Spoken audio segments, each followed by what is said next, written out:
In June 2014, after a wonderful beach trip with my family and mom, she got really sick.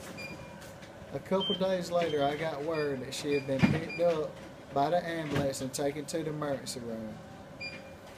When I got there, the doctor said she was bleeding internally because goody powders had ate a hole in her stomach. She was in critical condition from lack of blood loss. Her eyes were rolling back in her head, she was pale white, and she was unresponsive.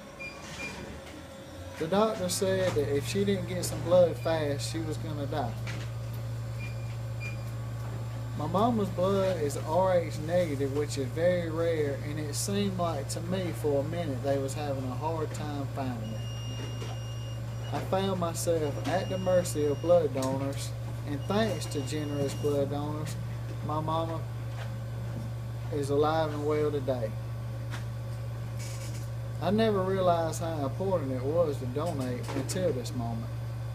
According to the American Red Cross, every 2 seconds there's somebody in America that needs blood. The average blood transfusion takes about 3 pints. Many cancer patients will need blood during their treatment, and people who suffer with sickle cell disease could need blood transfusions all through their life. Not to mention accident victims, sometimes they need up to 100 pints of blood. There is always a huge need for blood in your community. The shelf life for blood is 42 days and platelets only 5. Blood cannot be manufactured, it can only come from generous donors. However, many people do have reservations about giving blood. Some people are afraid of needles, and others just say they've never thought about it. Others say they have safety concerns.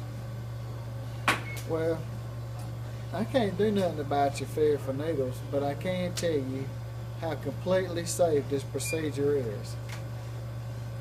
They use sterile disposable equipment for each donor, and today I'm actually at the blood drive, and they're taking my blood right now, and they've provided me with a few examples of the equipment they use. Today I'm being a double red donor, and for my procedure you can see that everything they're using is sealed off in a container, and it says for single use only, and it will be disposed of when they get done taking my blood. All the fluids that they're putting back in me, here's some sodium chloride, it's sealed up. And also this coagulant. Everything is professionally sealed and safe. And everybody up here is real professional and know their job really well.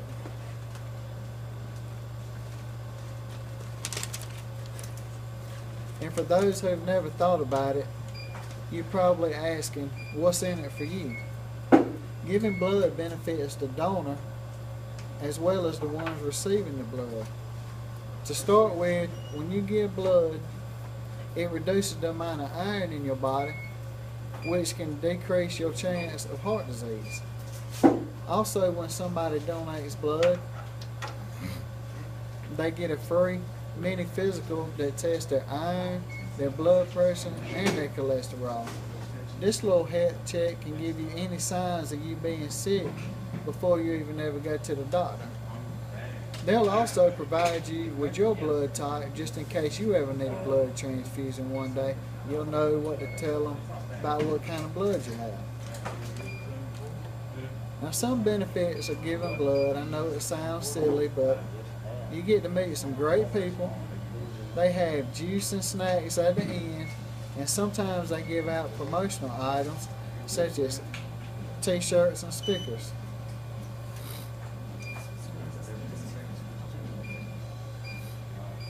The best by far is the benefit from donating is the joy and the sense of significance knowing that you made a difference in somebody's life. It's one of the easiest ways to give back to your community. Now, you can give blood every 12 weeks, and I hope you're on board. Here are some requirements you will need before you donate. You have to be at least 17 years old and weigh at least 110 pounds and in good health.